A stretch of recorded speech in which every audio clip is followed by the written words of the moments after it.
Hello and welcome to the board. My name's Paul Llewellyn, I'm an Agile coach here at Boost, and these are my fellow coaches here at Boost. Hi, I'm Kirsten Donaldson. Yep. And I'm Gavin Coughlin. We were just arguing about the right pronunciation of Kanban. We're having a few problems with that here. Yeah, it's not too tricky. I think it's Kanban. How do you say it, Kirsten? Kanban. Yep, Kanban. Interesting. So, which brings us on to our topic today. Our topic today is Kanban.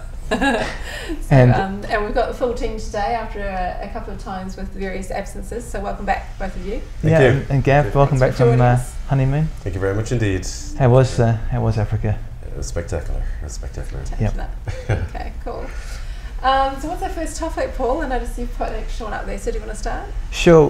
We were just going to talk about Kanban. We've been playing a game. We've been playing a game here recently. It's called the Kanban game, which is a fantastic game. And this led us to think. Well, we just wanted to discuss different aspects of Kanban.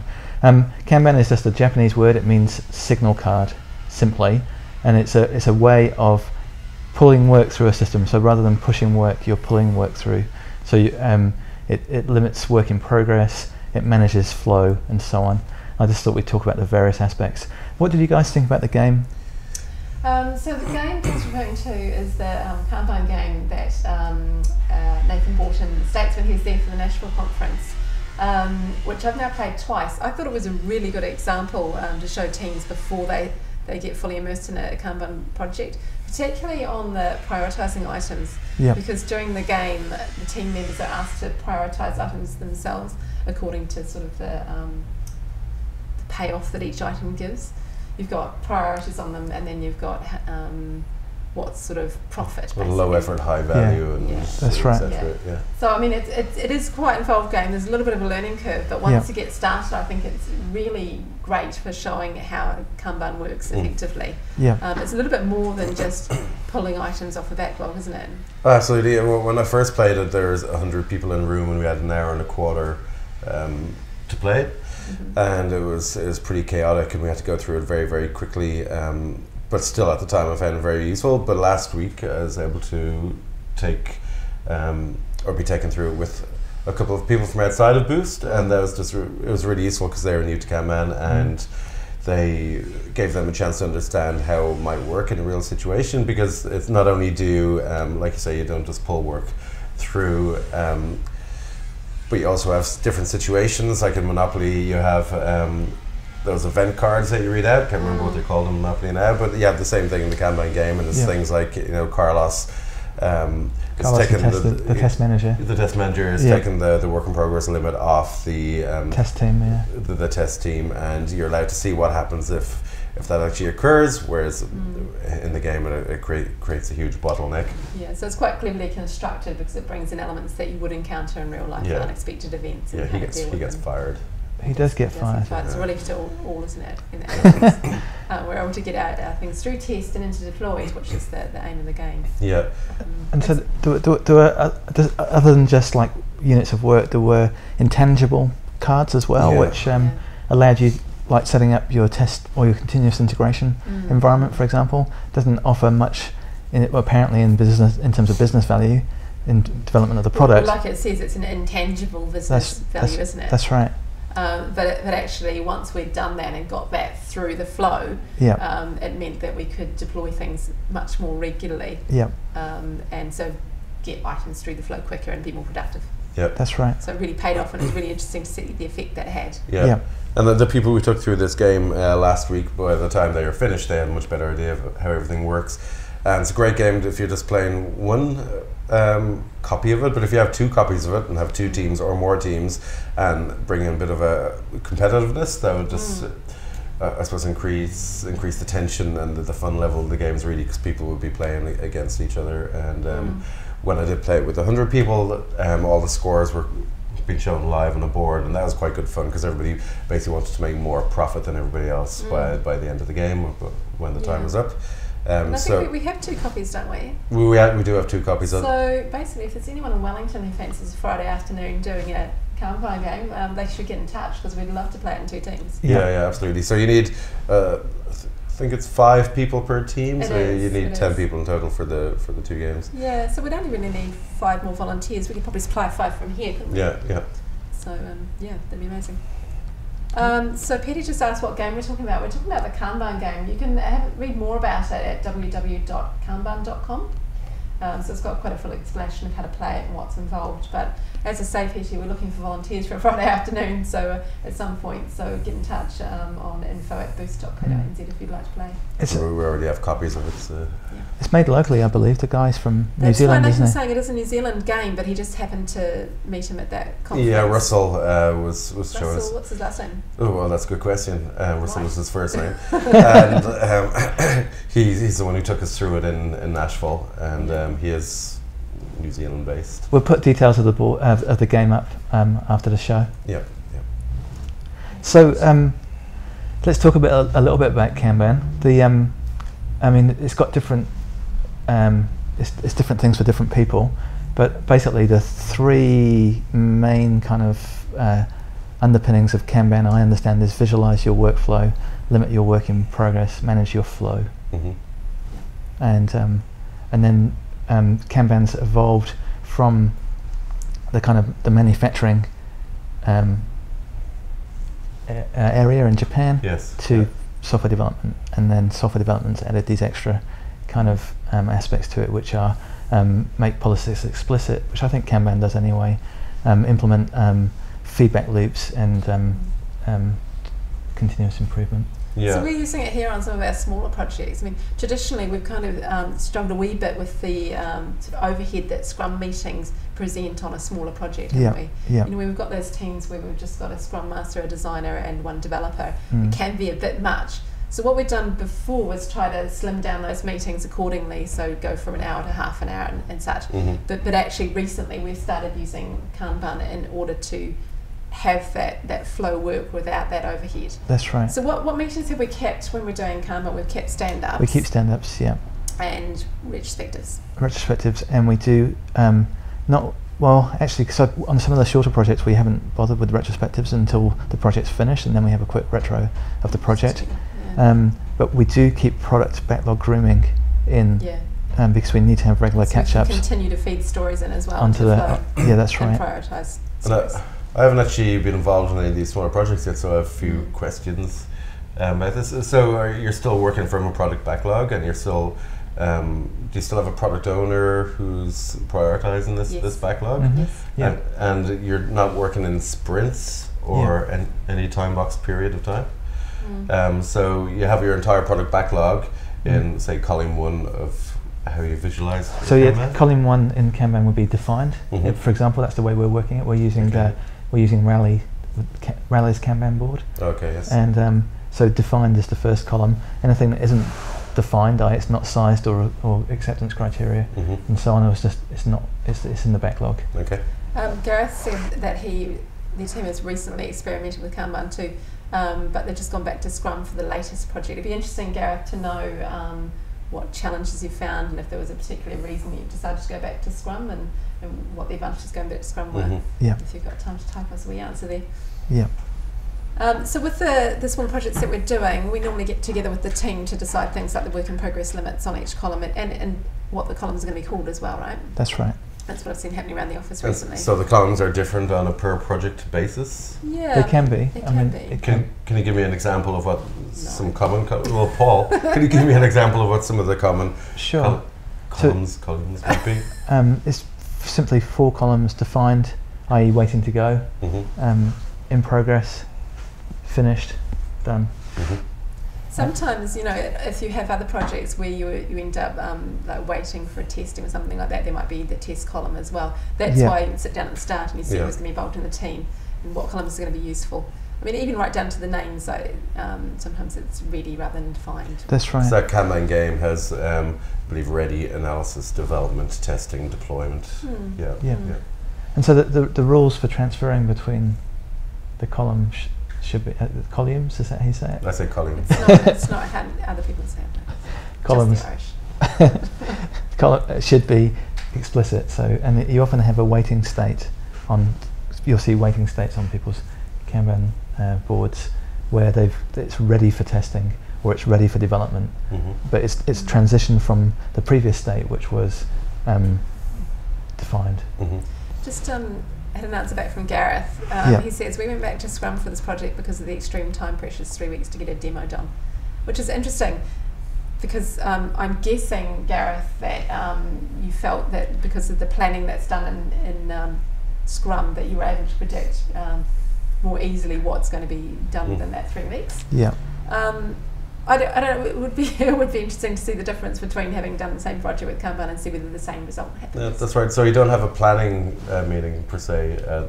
Because it's a pull system. So you do have a meeting to prioritise the work with the product owner and to define the stories. But you don't commit to a certain amount, a certain amount of time. No. That's right. Pulling. But I would imagine that the flow would be similar. Just you don't have that upfront insight into what might be achieved. That's right. He says it was also a risky project, so we needed a tight feedback loop. So I guess then you've got the reviews at set periods in Scrum, which is where you get your feedback. The interesting thing with Kanban is you don't, just because there's no explicit retrospective, unless you make one, you can make an explicit retrospective, but it's not necessary to continuously improve a process doesn't require an explicit meeting to do it. You could just, it can be done at the stand-up meetings. All the time. You can improve all the time. In fact, they talk about this in manufacturing systems where when something goes wrong on the production line, they stop the production line immediately. It's Kaizen, right? Yeah, Kaizen. Everyone gathers round and they fix the problem there and then. And so Kanban can be a much more immediate, fixing of a process than waiting 2 weeks for a retrospective. Yeah. So Gareth was saying, sorry, just to interrupt slightly, but that they did 1 week sprints on this project they were doing. So then they were able to review with the product owner the end of each week. We do that on pretty tight projects sometimes as well. Yeah. Can I ask you something else about Kanban? The work in limit, or work in progress limits. Yeah. How do you come up with those at the start of the project? That's the team as well. That's right. You'd sit down and talk to the team, and I guess it depends on how many team members you have and what the work is. And I assume they get adjusted as the team works out its flow, and so on. And what's it's interesting. Nathan showed me a great video recently, just a really short YouTube clip, 4 minutes long, about a drive-through, and the 3 windows in the drive-through. The first window is where you order, the second window is where you pay, the third window is where you collect your meal. Is that true? Is it not just the same window? I've not been through a drive-through. No, sorry, it's just an example of work in progress limits. And the first window takes 20 seconds. Yeah. The second window takes 30 seconds. So the payment takes 30 seconds, and then collecting your order takes 40 seconds. Right. So 20, 30, 40, and then it shows you cars going through the drive-through. So the first car goes through the drive-through, and it takes 90 seconds to complete. Its cycle time is 90 seconds. But then when you do the same thing with 5 cars, the cars start to back up at the second and third windows. So it takes the cycle time becomes over 200 seconds for. So this is an illustration of why work in progress limits can help your flow. So that's right. And so we can put that up afterwards. Oh yeah, absolutely, yeah. Yeah, that sounds interesting. That's an interesting thing to show people if they're saying, why have we got limits? That's right. Yeah. It's always nice to have these tools handy to show people. No, absolutely, yes. It's hard than trying to explain it. It's easier to show people than to explain to people a lot of the time. Yeah. Exactly. And you sent a video around recently about the car manufacturing thing where people all concentrate on one problem together when it stops. The Kaizen. Yeah, Kaizen. I didn't know. It wasn't me. Okay. Maybe somebody else. It wasn't me either. I'll find that and put that up as well, because that's quite interesting. Yeah. Paul, do you want to tell us about the new workshop that you've devised? Oh, sure. Yeah, that's so this workshop is it's an intro to running Agile at scale. So we're going to be looking at various aspects of when a lot of people ask us in our intro to Scrum, how do you scale this up? And there's several answers to how you scale Scrum up, but you've got Scrum teams. The maximum or the recommended limit on a Scrum team is size is 9 people, and if you've got a large product where you need more than 9 developers or 9 team members, then obviously you need to work out how you're going to manage and coordinate across multiple Scrum teams. And so there's several ways of doing that, and we'll look at the techniques that you can use to coordinate the work across. And we'll talk about benefits of running feature teams over running component-based teams and so tell on. me, are we doing this as one of our Friday afternoon workshops? Yep, totally. So that's going to be free? It's a Friday afternoon free workshop. Okay. And that's going to start in the new year? I mean, I know we're running a sort of one for friends and family, whatever, prior to the end of the year, but new year will be kicking off as one of the regular workshops. That's right. So it'll be scheduled in. Okay, and that's on Eventbrite if anyone wants to look it up, or it will be shortly. Eventbrite, and if you go to our website boost.co.nz, you'll see the events listed on on the right-hand column. Mm-hmm. And you recently did a course, a Scaling and Agile course. That's right. So you've started putting blog posts up about that as well? Yes, I have, yeah. So just talking about things from I've just talking about the team level at the moment, and the next blog post I'll talk about the meeting that they use to coordinate. They take a look at the blog post. It's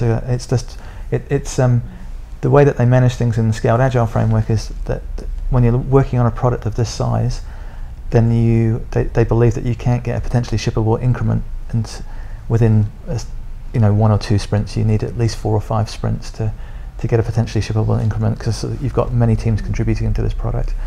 And so they work with this kind of rolling wave style of planning, where and rolling wave is where planning is used for progressive elaboration. So you run 4 or 5 sprints, and then you have a hardening sprint, they call it in the Scaled Agile framework. And the hardening sprint is used for things like speciality testing, where you've got performance testing, for example. Performance testing is usually quite expensive, so you don't want to run it within the team or individual teams, because you're looking at a product across that multiple teams are working on, for example. Or the hardening sprints are also used for innovation and opportunities for innovation, where the teams they've been working the Scrum process, they haven't had time, they've had a moment of inspiration, but they can't follow through on it, they just have to do their jobs. And then so that the teams come back and they innovate during that so you'll be hardening going into sprint. more detail about these sorts of things during that workshop? Some of this, yeah, I will. Yeah. So I think the blog posts are a great start. They're interested in, and then perhaps if they wanted to attend the workshop, obviously Paul will be on hand to answer any questions at the end as well. The workshop we'll run some activities within the workshop, as we always do. It's not sitting down listening to me waffle on. It'll be that. Yeah, exactly. So we'll do a few things to show people how things work at scale. Yeah, and then of course there'll be that all important question and answer period at the end that people love. Yep. Interestingly enough, and segueing back into what we're talking about today, Kanban, yeah. Al Shalloway was one of the guys who was running the course that I was on in the States. And Al is a huge proponent of Kanban. He loves and he will run the Scaled Agile framework with people that want to use Kanban instead of Scrum. Okay. So he really follow up on anything that Al's got to say. Al Shalloway is his name, and he's a great thought leader on the subject of Kanban. So it's really worth following up on his blog. It's the company he owns and runs is called Net Objectives. Mm-hmm. We just have a comment from someone whose username is Citizen of the World, I assume, who says, interesting to see what this is about. We scaled Agile using workplace democracy. Okay. Which, that is interesting. I mean, here at Boost, we're a democratic workplace. We don't need to operate at scale because there's only 15 or 20 of us. Yeah. But that would be interesting to hear more about if Citizen wanted to comment a little bit further. Mm-hmm. Yeah, that'd be great if you've got, I'd be interested as well, because other people like Spotify and TradeMe, for example, use a system which is quite similar, where they're scaling organically, if you like. And they have their tribe thing. They've got their own sort of names That's for it, haven't they? That's right. And they have a lot of innovation through using those tribe teams, don't they? That's right. I think they have a hardening, what's it called, the HRP? Yeah, hardening, innovation and planning sprint. Yeah, I think they have those sorts of things. They don't call it that, they have their own Spotify words, right? Yeah. Citizen said they've been at it for 2 years and it's working fine. Great. Which is good to hear. Yeah. Nice. I'm assuming Citizen's in the States somewhere. It'd be interesting to know as well. Be interested to know how many teams you have as well. Yeah, we'd love to hear more about it. Yeah. And we don't get the opportunity to scale here in Wellington because it's a small city. I'd say there are opportunities to do so, certainly within the larger government who haven't really adopted Agile yet, but I'd say there's going to be a lot of scope in the future. Yeah, and we do have an office in China as well, where that's predominantly what we do is working it. I mean, the scale in Shanghai is completely different from the scale here. Yeah. And talking to Jake, and I will be talking to Jake today because we're running a planning session with him. It's they're talking to companies that have got thousands of developers. And not hundreds or 20s or 10s or Citizen says people are happy. We're delivering good stuff fast. It's really good. Great. That's the name of the game. Just out of interest, are you guys, Citizen? This is directed towards you. Are you guys working on cadence? Do the Scrum teams have the same cadence? I.e., do they have the same sprint duration? 2-3 weeks. And finish dates. And they synchronising their start and finish dates as well. I'd just be interested to hear. Because I do like the organic approach, but I can see the sense in synchronising the teams as well. As opposed to using it with Kanban? Oh no. With Kanban, obviously you don't have start and finish, it's just pull. That's right, yeah. So but the Kanban that Al talks about using with the Scaled Agile framework is more of a Scrumban approach. So you still have cadence, you still have sprint duration. Do you still have sprint planning? I'm not sure. I haven't done enough research into what Al suggests. We've been talking a bit about Kanban and Scrum. I'd just like to ask you guys what you think the advantages are of one over the other, or what different situations might demand one over the other. Both based in lean. Both lean. Some people see Kanban as a more purist type approach. But the advantage that Kanban has got is, I think, is that you're mapping your existing process. You don't need to change to another process. You don't have to completely transform your organisation. You're just visualising what you're just visualising what you already do, and putting some work in progress limits around it, and maybe putting some hard and fast rules about how things change from lane to lane. Citizen just responded to your question. Through your question. He says, we have it so that each team decides their sprint length. Most choose 4, but my current team has 1. Okay. Interesting. Yeah. Back to your question about the advantages of one over the other, I think it really depends on the situation. I think they're both really interested in promoting productivity and flow. They just do it in slightly different ways and suited to slightly different situations. I wouldn't say one's more advantageous than the other person. Yeah, I think Well, I know that here we have one team that's been using Scrum for about 4 years, but they visualize the meteors, and meteors is what we call things that happen during a sprint which need everybody's attention or might be something critical. So they visualize those meteors using a Kanban. Yeah, they're actually using that priority lane, aren't they? They've got 2 priority lanes. Yeah, they've got the meteor lane, which is an ultimate. It takes complete precedence over everything else. Priority 1, priority 2. Yeah, it's the critical meteors are their critical bugs or critical work, and then they've got a deployment lane as well, which is less. It's not critical. It's just visualizing the fact that they've got to do deployments into production, and deployments don't always occur into production after the store is finished. So this is just a way of seeing what's happening when deployments, because it can be a little ad hoc sometimes if you don't visualise it. Absolutely, and the product owners, because they didn't have insight into when deployments were taking place, or the team knew, because the team knew what was waiting. Because they're always talking as well. That's right, but the product owner so it's just a way of allowing the product owners to visualise what's going on, so that they know what they've actually had delivered into production and what they haven't. And that lets them coordinate other activities back at the office, like the marketing they have around new features or around training. It works too, because Paul, you were away for a while, and I went onto that project for 2 or 3 weeks. I can't remember how long it was. And it was interesting to see the project owners actually getting involved in conversations about deployments, purely because they were visualized, they're on the board, and they're fully aware of what was going on the whole time, rather than, like you said, just the team knowing about it. This is interesting, because a lot of teams that will, like that Scrum team in particular, are moving towards a Kanban approach. They're looking. All of their stores are of similar size now. They've educated their product owners and and themselves to realise that they need to get their unit of work to similar sizes to maintain flow through their system. and so that they're looking at small stories, maybe 2 to 3 points maximum. And if anything goes over 3 points, they discuss how they can break it down into a smaller story or smaller stories. And so that they're working on flow, they're maintaining their flow, and that they've started to ask questions about that. Why do we need to size our stories? Well, our stories are the same size. And they're also saying, why do we need to have sprints? Why don't we just have a... I think there's been an error, guys. It says there's an error playing this video. Okay. So, yeah, we might want to just restart it. Okay. I mean, yeah. I don't think they can... I'm just going to refresh and see what happens here. Sorry guys, technical difficulties. If you can still hear us, then... it appears to have disappeared completely. Are you going to restart? Couldn't create stream for this. Here we go. Let's try again later. It does say initialize and live stream. Well, maybe we're actually still on there. Maybe we should just... Possibly. Yeah. Please do not swear. Yeah.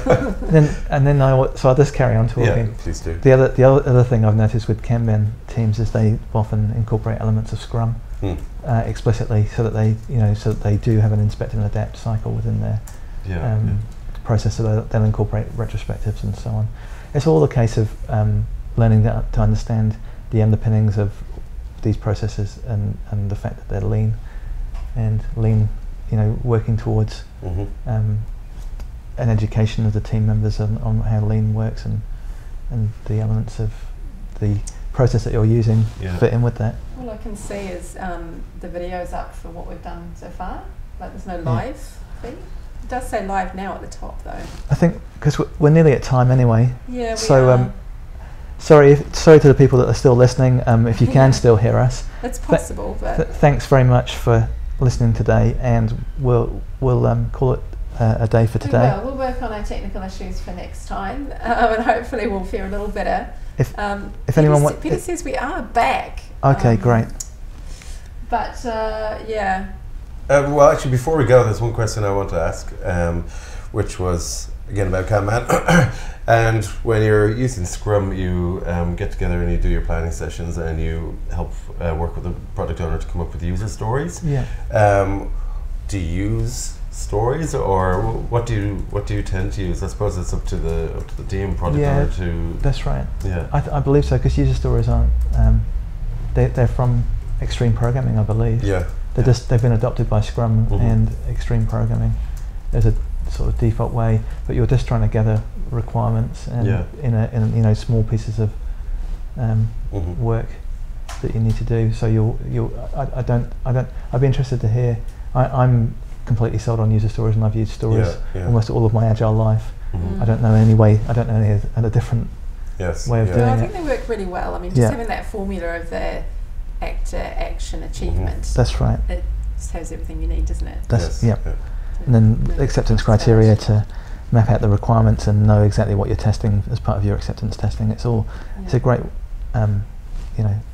way of capturing that information on the card. So. I did see somebody posted a JPEG of a user story written by a developer, which is, as a developer, I want to die so I can put an end to the pain. I think there's problems with that project. It's definitely a smell, isn't it? It's not good team morale. Yeah. Definitely something that needs to be worked on. They need to coach. But yeah, I'd be inclined to use user stories in situations, just because I think they're wonderful as well, and wonderful ways of creating conversation around each requirement as well. And I'd find it difficult to create a visualized workflow without beginning with user stories myself. Yeah. Okay, I think that we're probably done for today. Apologies about the technical issues and the barking in the background there, and we'll see you in a couple of weeks. Okay, thanks very much for joining us. Thank you, and if anyone wants to play the game, please contact us Friday afternoons for Kanban game. Thank you.